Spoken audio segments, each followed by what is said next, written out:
आप देख रहे हैं नया इनकलाब टीवी न्यूज। शनिवार 18 मई को महाराष्ट्र के अल्पसंख्यक विकास मंत्री श्री अब्दुल सत्तार ने कल्याण और ठाणे लोकसभा चुनाव क्षेत्र में शिवसेना शिंदे गठ के प्रत्याशी डॉक्टर श्रीकांत शिंदे के चुनाव प्रचार के लिए दौरा किया।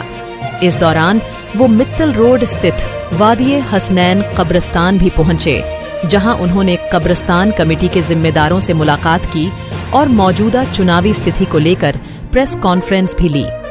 शिवसेना भाजपा युक्त सरकार बनने के बाद अल्पसंख्यकों के लिए किस तरह की रणनीति बनाई जाएगी और किन मुद्दों पर काम किया जाएगा, इस विषय पर उन्होंने बात की।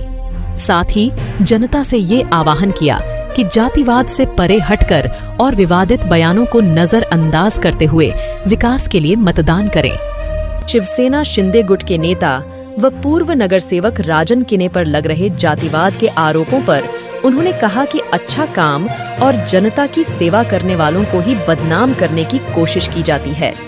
इस प्रेस वार्ता के बाद चुनाव प्रचार के लिए बचे हुए समय में उन्होंने कल्याण लोकसभा मतदार संघ और मुंब्रा शहर की जनता से भी मुलाकात की।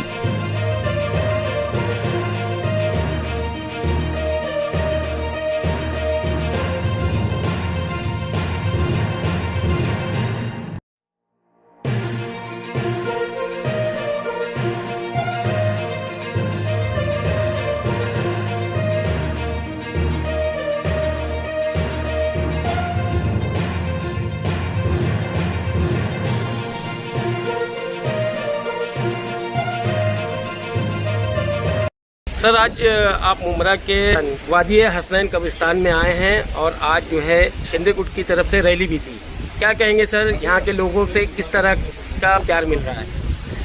नहीं, देखो, अभी तक जितने भी एमपी बने हैं उनमें सब में डॉक्टर श्रीकांत शिंदे एक उत्कृष्ट वक्ता, जिसने पार्लियामेंट में अपने महाराष्ट्र से लेके तो मुंबई से लेके उनके चुनाव क्षेत्र में जब भी सेशन होता है, अधिवेशन होता है, जो पायाभूत मूलभूत सुविधाएं जनता को होना चाहिए उसके लिए काम किया है। तो मुझे लगता है कि यहाँ के लोग, यहाँ की अवाम वो धनुष्यबाण ये निशानी पे 20 तारीख को बटन दबाएंगे और तीसरी बार उनको लोकसभा में भेजेंगे। सर, एक मुस्लिम कैंडिडेट होते, मुस्लिम नेता होते हुए जिस तरह से राज ठाकरे का मुंब्रा को लेकर के बयान आया था, उस पर आपकी क्या प्रतिक्रिया है? देखो, अलग अलग नेताओं का अलग अलग विचार रहता है। राज ठाकरे साहब, उनकी एक पार्टी अलग है, वो आज हमको सपोर्टर हैं, लेकिन हर आदमी के अपने बयान के ऊपर अगर हमने कुछ ना कुछ अगर ढूंढे या देखे तो उसको निकलेगा। मुझे लगता है ये मुंब्रा इतनी अच्छी बस्ती है, यहाँ आने के बाद में मुझे तो थोड़ा कश्मीर का लुक दिखता है। चारों तरफ से पहाड़ी के बीच में बसे हुए लोग और अच्छे लोग, सच्चे लोग यहाँ रहते हैं। कोई क्या बोलेगा, इससे ज़्यादा जो 20 तारीख के दिन मुझे लगता है ऐसा कि माइनॉरिटी डिपार्टमेंट के तरफ से मैं तो इतना बताऊंगा कि मैं 25 साल से 5 बार मिनिस्टर बना हूँ, एमएलए हूँ, कई वर्षों से राजकारण करता हूँ, लेकिन जो हमारा माइनॉरिटी डिपार्टमेंट 30 करोड़ का था उसको 500 करोड़ का करने का काम भी ये जातिवादी सरकार जिसको बोलते हैं हिंदुत्ववादी, वहाँ से ही हुआ है। आज हमारा मौलाना आज़ाद फाइनेंस कॉरपोरेशन है, उसको 500 करोड़ रुपए, जहाँ जहाँ हमारी माइनॉरिटी की बस्ती रहेंगी वहाँ मस्जिद में जाने का रास्ता होगा, कब्रिस्तान के वॉल कंपाउंड होंगे, स्कूल होंगे या शादी खाने, छोटे छोटे काम होंगे। ये सारे काम ये सरकार में जितने हुए हैं, मुझे लगता नहीं कि इससे पहले मैं कांग्रेस का भी 20 साल एमएलए रहा हूँ, उनके साथ भी 3 बार मिनिस्टर रहा हूँ, लेकिन जो पैसा, जो विकास का निधि माइनॉरिटी के लोगों को देने का काम यहाँ सरकार ने किया है, ये जो शिंदे सरकार, देवेंद्र जी की डीसीएम और अजीत दादा, ये ट्रिपल इंजन वालों ने जितना सपोर्ट किया, मुझे लगता नहीं कि इससे पहले मुसलमानों की माइनॉरिटी डिपार्टमेंट को इतनी मदद कभी नहीं मिली। ये मैं इसलिए बता रहा हूँ कि कोई भी इसके अंदर माहिती के अधिकार में मालूमात ले सकता है, मालूमात ले के क्या है रियल फैक्ट, कितना फ़र्क पड़ा है, कितना निधि दिया है, इसका अगर हमने देखे तो मुझे लगता है कि ये हमारे 2 साल में जितना निधि मिला, इससे पहले इतना निधि कभी सरकार को माइनॉरिटी डिपार्टमेंट ने नहीं दिया। सर, जैसे हमारे मुख्यमंत्री है जो मुसलमानों को जोड़ने की बात करते हैं, एकता बनाने की बात करते हैं, उसी मंच से कुछ जहरीले बयान यहाँ पर दिए जाते हैं मुंब्रा वालों को टारगेट बनाया जाता है कि आतंकवादियों से जोड़ा जाता है, तो उस पर आपकी सरकार क्या करेगी सर? नहीं, मुझे ऐसा लगता है कि गलत बयान देने वालों ने बेजवाबदारी से, जिम्मेदारी से बोलना चाहिए, ताकि जिम्मेदारी से बोलने के बाद में कोई भी समाज को एक आधा टारगेट नहीं किया जाता, एक आधी जमात को या एक आधे व्यक्ति को अगर गलत बोलेंगे तो उससे माहौल ख़राब होता है, ना इत्तेफाकी होती है और भाईचारे में कहीं तो भी छोटे छोटे बयानों से बहुत दुश्वारियाँ, बहुत तकलीफें होती है। मैं इससे सभी भाइयों से बोलूँगा कि ये बस्ती हमारे महाराष्ट्र की, हमारे हिंदुस्तान की सबसे अच्छी बस्ती है, सबसे अच्छे लोग। ये पहाड़ियों की वादियों में जिस तरह से हम दूसरे स्टेटों में जाके देखते हैं, वही हमारे मुंबई में यहाँ जो लोग रहते हैं उनको बदनाम करने का काम अगर कोई करता होगा तो महाराष्ट्र सरकार ने उसकी चौकसी करना चाहिए और उनके ऊपर कार्रवाई करना चाहिए। क्योंकि मैं भी एक सरकार का जिम्मेदार मंत्री हूँ, इस नाते से बोल रहा हूँ, किसी को बेजवाबदार और बेवजह जहाँ कुछ होगा, कोई गलत आदमी होगा, ज़रूर उसकी इंक्वायरी किया जाना चाहिए। कोई एक आधा व्यक्ति गलत हो सकता है, लेकिन पूरा विभाग, पूरा चुनाव क्षेत्र या पूरा मुमरा से लेके तो मुंबई तक ये सारे लोग उसके अंदर जिम्मेदार नहीं हो सकते। एक आधा इंडिविजुअल आदमी जिससे कोई गलती हुई, इंडिविजुअल कोई गुनाहगार रहा तो वो गुनाहगार हो सकता है, पूरा समाज गुनाहगार नहीं हो सकता। सर, राजन कीने यहाँ के जो पूर्व नगर सेवक हैं वो इस वक्त जो है बहुत ही लगन के साथ जो है प्रचार कर रहे हैं, उनके लिए क्या कहेंगे? अभी सभी लगन से काम कर रहे हैं। अभी देखो, वो माजी कॉरपोरेटर है, उनको लगता है कि उनकी बस्ती, उनके लोग जुड़े रहे राजकारण में, समाजकारण में। अलग अलग गाँव के, अलग अलग जात के, अलग अलग धर्म के लोग रहते हैं, लेकिन सभी अपना जो भी एरिया में उनके वक्त किया हुआ काम होगा, अभी आने वाले वक्त में काम करने वाला होगा। जैसा एकनाथ शिंदे साहब जो मुख्यमंत्री बनने के बाद मैं जो बदल देखा हूँ, इससे पहले कई मुख्यमंत्री बने, लेकिन वो मुख्यमंत्री सोने से चमचे से दूध पीने वाले मुख्यमंत्री में, और आम किसान का बच्चा जब अगर इतने बड़ी जिम्मेदारी, बड़े पद पे पहुंचता है, तो इसलिए सर्वसामान्य, गौर गरीब, शेतकरी, शेत मजदूर, ये सब लोगों को न्याय और इंसाफ दिलाने का काम करते हैं। मुझे लगता है कि उन पे विश्वास, ये सरकार पे विश्वास, और अजीत पवार से लेके तो देवेंद्र जी से लेके तो एकनाथ शिंदे साहब तक और उनके साथ जुड़े हुए तमाम लोग, अभी यहाँ सारे अलग अलग लोगों से जुड़े हुए, कोई छोटे समाज से होगा, कोई बड़े समाज से होगा। हमारा हिंदू भाई बड़ा भाई है तो मुसलमान छोटा है, दलित भाई उनसे भी बराबरी में छोटा है। ये ऐसे छोटे छोटे समाज मिलके, जहाँ तेली, माली, कोली, धनगर, सुतार, लवार, मनियार, बहुत छोटी छोटी जाते हैं, लेकिन ये सब जब एक इकट्ठा होती है तो एक ताकत बनती है, और वो ताकत यहाँ के कॉरपोरेटर जी ने जो लगाया, मैं उनका तहे दिल से शुक्रिया। सर, एक आखिरी सवाल है, आप एकनाथ शिंदे जी की बात कर रहे हैं तो उन्होंने हाजी मलंग को लेकर के भी बहुत बड़ा बयान दिया था, मलंगगढ़। देखो क्या है, ऐसे कहीं हमारे दरगाह है, कहीं ऐसे है कि वहाँ उसको हिंदू लोग भी मानते हैं, तो हिंदू लोग मानते हैं। ऐसा कोई समाज नहीं है कि जो समाज के लिए मानने का काम, कई दरगाह है कि वहाँ मुसलमानों से ज़्यादा हिंदू भाई, हमारे एरिया में भी, मराठवाड़ा में, औरंगाबाद में ऐसी कई दरगाह है कि वहाँ हिंदू लोग भी बड़े पैमाने पर जाते हैं, और मुसलमान के साथ वो भी जो इबादत जिसको करना है वो उसकी भाषा में करता है, उसके समाज की धार्मिक विधि से करता है, लेकिन मलंग तो एक ही रहेगा, वो कोई बार बार दूसरी जगह बांटा नहीं जाएगा। लेकिन सर, यहाँ पे सवाल ये है कि उद्धव ठाकरे साहब का एक बयान बार बार कोट किया जा रहा है कि उन्होंने बाबरी गिराई, इस तरह से दावा करते हैं। तो और यहाँ पर जब डॉक्टर श्रीकांत शिंदे की बात आ रही, कह रहे थे कि धर्म ना देखिए, तो अगर जब डेवलपमेंट पे वोट मांगना है तो सवाल ये है कि वहाँ से मलंगगढ़ और यहाँ से बाबरी, ये बातें क्यों बीच में आ रही है? अगर वोट अगर हमको डेवलपमेंट पे ही देना है तो डेवलपमेंट तो नहीं है ना सर यहाँ पे। देखो, डेवलपमेंट नहीं है, इसको डेवलपमेंट जो हुआ, मतलब डेवलपमेंट की बात ही नहीं हुई। नहीं, डेवलपमेंट की बात कब होगी? जब डेवलपमेंट से लोग जुड़े। मेरा चुनाव क्षेत्र है, मैं जहाँ से राजकारण की शुरुआत करता हूँ वहाँ का डेवलपमेंट, यहाँ अब ये डेवलपमेंट विशेष अल्पसंख्यक विभाग से होना चाहिए। इसके लिए तो हमने ये प्लानिंग बनाई, ये जो मैं जो पॉलिसी बता रहा हूँ आपको। देखो, इससे पहले भी 250 करोड़ ये शहरी विभाग के डेवलपमेंट के लिए, 250 करोड़ ग्रामीण विभाग के लिए, ये पहले कभी नहीं दिए गए। अभी इस बार दिए, अभी उसके पूरे काम भी नहीं हुए। यहाँ भी हमारे जो दोस्त है, अभी उन्होंने बताया, नजीम मुल्ला साहब ने, कि हमारे पास ये जो माइनॉरिटी की बस्तियाँ हैं, यहाँ कहीं ड्रेनेज लाइन नहीं है, कहीं लाइट की समस्या है, कहीं कब्रिस्तान के वॉल कंपाउंड नहीं है, कहीं शादी खाने नहीं है।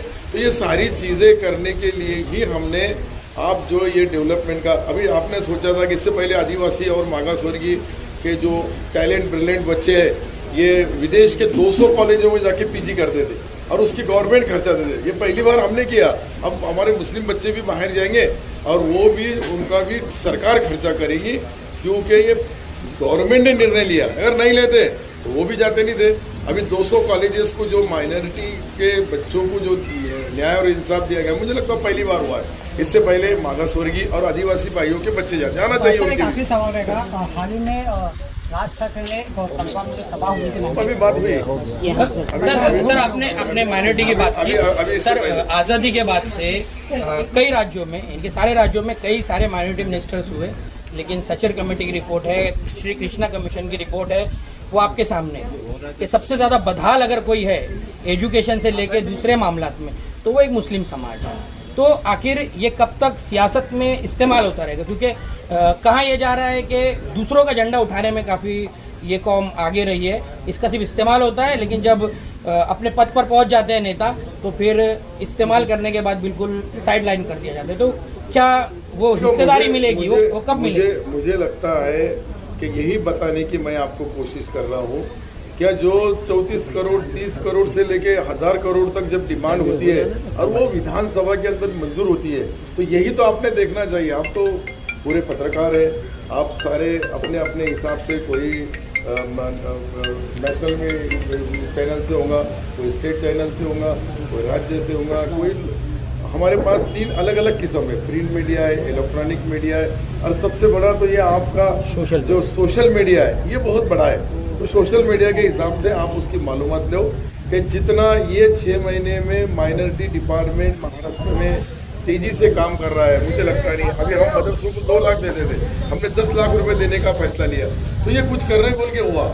हमारे बच्चे जो इंजीनियर बनते थे, मेडिकल को जाते थे, उनको मौलाना आज़ाद फाइनेंस से फाइनेंस नहीं होता था। आज मैं उनको 20 लाख रुपए फाइनेंस करता हूँ, चाहे डॉक्टर बनो, इंजीनियर बनो, और बनने के बाद में ये पैसा दूसरे भी उसके आंकड़े कुछ बता सकते हैं? मौलाना आज़ाद कमीशन से ये सवाल बहुत बड़ा है। मौलाना आज़ाद का नाम जरूर आता है, लेकिन उसके आंकड़े आज तक सामने नहीं। मैं यही बता रहा ना कि उसके लिए भी 500 करोड़ रुपए दिए, 30 करोड़ यही तो करे। अभी ये 6 महीने के अंदर जो हुआ, आप मेरे मंत्रालय में आओ, आज भी आप माहिती के अधिकार में मालूमात डालो, 24 घंटे में आपको उसकी अर्जेंट मालूमात मिलेंगी। महाराष्ट्र का हमारा जो डिपार्टमेंट है, वहाँ डिपार्टमेंट के अंदर कितना पैसा मंजूर किए, अभी तक खर्चा कितना हुआ, और ये पहली बार ऐसा हुआ कि 6 महीने में 500 करोड़ रुपए माइनॉरिटी के कामों के लिए मुसलमानों की बस्तियों में, एरियो में महाराष्ट्र के किए गए, जो देश आज़ादी के बाद पहली बार हुआ।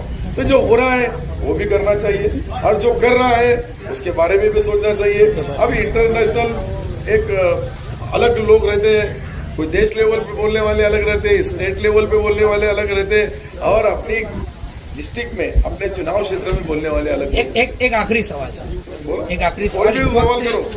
इस वक्त माइनॉरिटी मिनिस्टर है आप, बोलो। जो आवाज पूरे देश भर में बुलंद की जा रही थी फिलिस्तीन को लेकर, अभी हाल ही में राज ठाकरे ने कहा कहाँ फिलिस्तीन और कहाँ भारत, कहाँ फिलिस्तीन कहाँ भारत। तो क्या माइनॉरिटीज को भी हक नहीं है कि वो अपने भाइयों के लिए आवाज उठाएं? इसका कुछ आप वो दीजिए। दुनिया में आप मेरी बात सुनो, दूसरी दुनिया में इस्लाम के तौर तरीके को मानने वाले लोगों को उतना हक है। सवाल ये आता है, वो देश के अगर कोई जुल्म होगा तो दुनिया के अंदर, यूनो के अंदर भी बात उठाई जाती है। तो ये तो हमारा हिंदुस्तान है, कहीं भी जहाँ जुल्म होता है वहाँ आवाज़ उठाना चाहिए। वो जायज़ है ना जायज़ है उसको भी सोचना चाहिए, लेकिन मुझे लगता है कि राज ठाकरे साहब के बयान पे इतनी बयानबाजी करने की जरूरत नहीं है। मुझे एक बार मेरी बात सुनो, मैं बताता आपको कि ये स्टेट में जो माइनॉरिटी को किया गया उसके ऊपर अगर आपने सोचे तो मुझे लगता है कि देश में जब से हर स्टेट में माइनॉरिटी डिपार्टमेंट बना है, उसके बाद शिंदे सरकार, यहाँ के मुख्यमंत्री एकनाथ शिंदे बनने के बाद में, अजीत दादा और देवेंद्र जी बनने के बाद में पहली बार ये 6 महीने में माइनॉरिटी को बहुत न्याय दिया गया। बहुत मुझे लगता है कि हिंदुत्ववादी सरकार है, लेकिन हिंदुत्ववादी सरकार ने क्या काम किया है वो भी सोचना चाहिए, वो भी बताना चाहिए।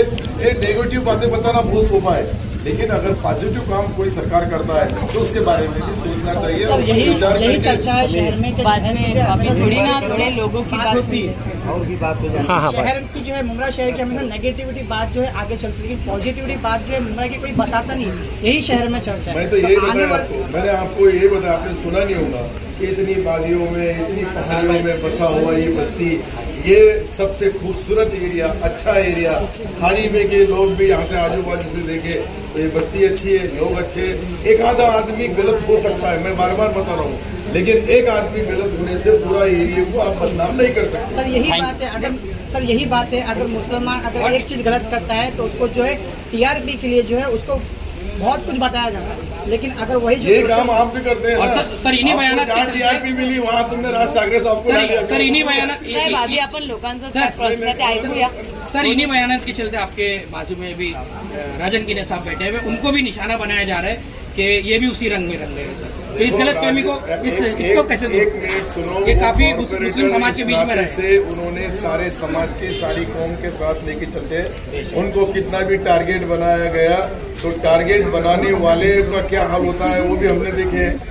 ये कोई नई चीज नहीं है। जो आदमी अच्छा काम करता है, सच्चा काम करता है, सारी कौम के, सारी जात के, सारे धर्म को लेके चलता है, उसको बदनाम करना बहुत आसान रहता है। लेकिन जो जातिवाद करेगा, जो धर्मवाद करेगा, जो उसमें का छोटे छोटे सवालात लाएंगे, इसके लिए मैं आपका सबका तहे दिल से शुक्रिया अदा करता हूँ। इस बस्ती के वो मतदाताओं से मिलने के लिए आधा घंटा बाकी है। अगर वो चले गया तो मेरा भी टाइम खत्म, आपका भी टाइम खत्म, और आचार संहिता का हम भी सोच सकते हैं कि अभी आधा ही घंटा बटा है, 30 मिनट। मैं 30 मिनट ये बस्ती के लोगों से बात करना चाहता हूँ। खुदा हाफिज, जय हिंद।